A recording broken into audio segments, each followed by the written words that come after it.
6 novembre 1982, 6 novembre 2024, cela fait 42 ans que Paul Biya préside aux destinées du Cameroun.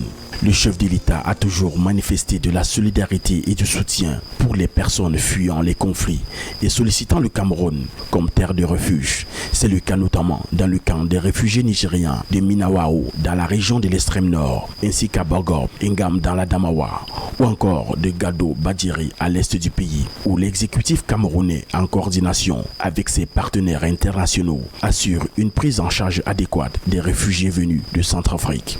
En août 2023, les Nations Unies estiment à 473 000 le nombre des réfugiés sur le sol camerounais. Sur le plan humanitaire, avec l'avènement de la crise politique en Centrafrique, la commune de Meganga a reçu des milliers de réfugiés.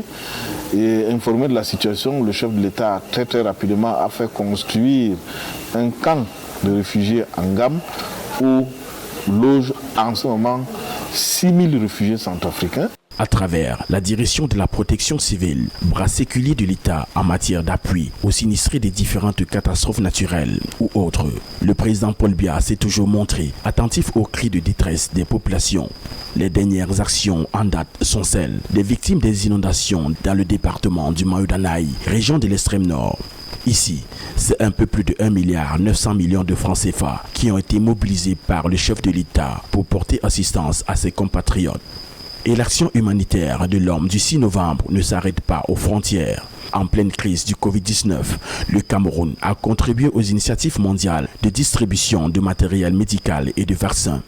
Le pays participe aussi aux missions de maintien de la paix en Afrique centrale avec des troupes et des experts envoyés dans les zones en conflit. Si nous prenons le cas de ce côté-là, le cas des déplacés internes que nous avons ici au Cameroun, dans le cadre de la guerre contre Boko Haram, dans la partie septentrionale, dans le cadre de la guerre dans les régions du nord-ouest et sud-ouest, là, ce sont des actes, il a eu à poser des actes forts pour pouvoir mettre ses concitoyens qui ne demandaient qu'à vivre paisiblement dans leur coin, au-delà du plan national.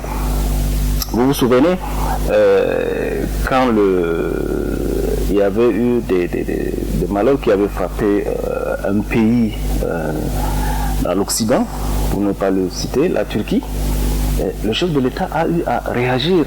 Donc son geste humanitaire ne se limite pas seulement au niveau du plan national, mais ça va au-delà du continent africain. L'engagement humanitaire du Cameroun, sous l'impulsion du président Paul Biya, continue d'en faire un acte de référence dans le soutien aux victimes des catastrophes et conflits en Afrique et dans le monde.